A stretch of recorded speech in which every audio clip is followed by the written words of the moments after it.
are some objections that you guys hear at the door What do y'all get? or think you might experience? Anybody want to? I didn't fill that out. You didn't. My signature's there, but I didn't fill it out, Yeah. right? Yeah. Are you a direct mail or a digital lead kind of guy? Okay. I'm direct mail. So here, I'm going to give you both scenarios. I'm going to pull it out and say, hey, Miss Jones, is that your signature, sweetie? And she's going to look at it. Oh, you got me, Dave. Yeah, I did. You know, but with a direct mail, I'm going to go straight to that signature. I'm going to ask them about it. And I'm going to say, hey, I totally understand, Miss Jones, that you would forget. I forgot what I had for lunch yesterday. It's only going to take me a few minutes to go over the information. Are we sitting out here on your beautiful porch or are we going inside?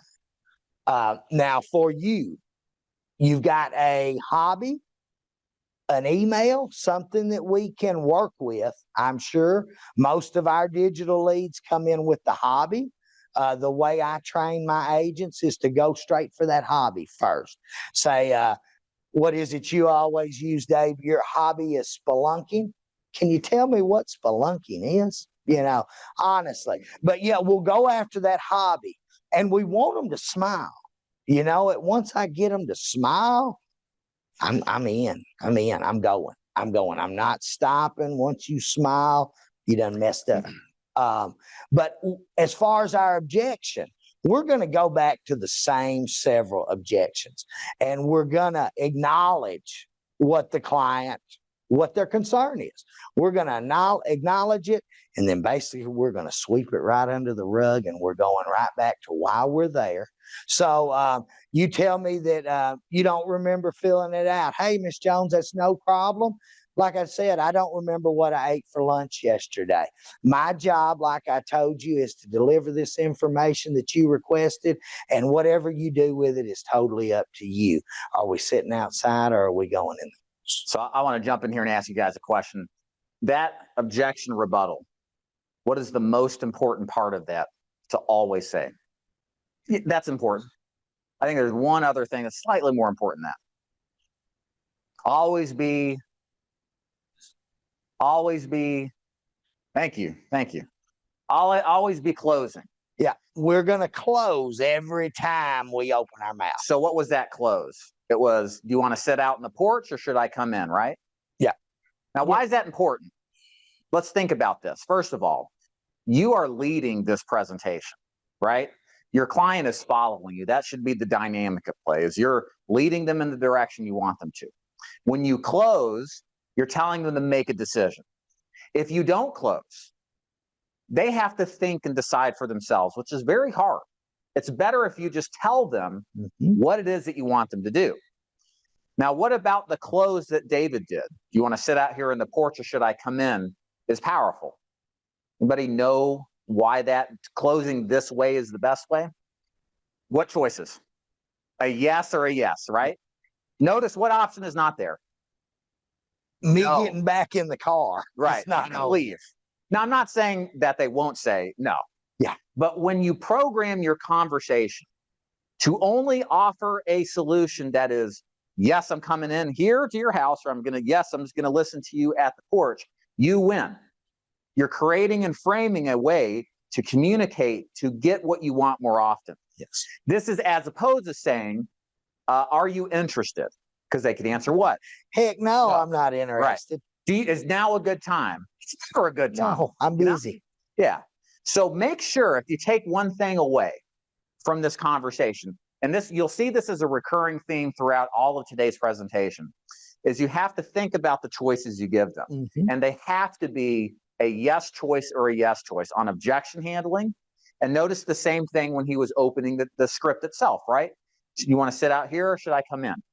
When you do that, you will have measurably more people who agree to let you come in than had you just asked politely, right? We don't want to be, we want to be nice, but not always nice, but firm. Firm. Nice. Everybody understand that? Any questions on that? John. When I get out of the truck, this makes sense. Always waving. I do every time. I'm waving like this. Yeah. That's an old LH tactic. Yeah. At least in my experience, the tone of voice, your voice fluctuation, your pauses in specific places, Mhm. specific durations of time. Most importantly, the conviction that is coming through your voice when you're talking to them. Yes. The speed of it radically reduces the objection you can give. Yes. Well, you notice as I'm going through that, I don't pause to allow them to interject, right? Until I want them to. Exactly. Just a little bit. And the reason I do that is because I'm giving them a question at the end that I expect them to answer. And either answer I'm good with. How can we do any better than that? We're good with either yes to the porch or yes to the sofa, to the kitchen table. It does not matter. We're good with all of them. But yes, and honestly, I think a lot of your inflection, I've got a voice that's a little unusual. I use that to my benefit. I'm smart enough to recognize that. I definitely use that to my benefit. As I'm talking to people, I want to pause or slow down where I need to show caring, emphasis on it, that I truly am here for you, Miss Jones. So as we're talking, our voice inflection, we want it to show it's not about us. It's not about us. And don't drive up in a Porsche like Dave. Don't do that either. You Yes. try to Normally, not at first. I go with my straight clothes first. And then if I get anything other than I'm going in the house or we're sitting out here, then I will try to say something that will get a smile, something, because I know their arms are crossed. We've got that kind of individual right now, and my job is to lower that. So yes, at that point, I will try something else. I normally go twice with the door knocking script, and the third time it's on me. So whatever at that point comes out of my mouth, watch out, is what's coming out. Because you know what? I've got 3 strikes, right? It's just like baseball. 3 strikes, you're out.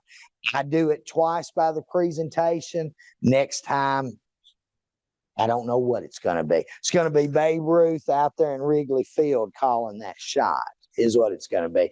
But yes, I will, and I'll try to get them to laugh. But now understand too that some people will just let you in.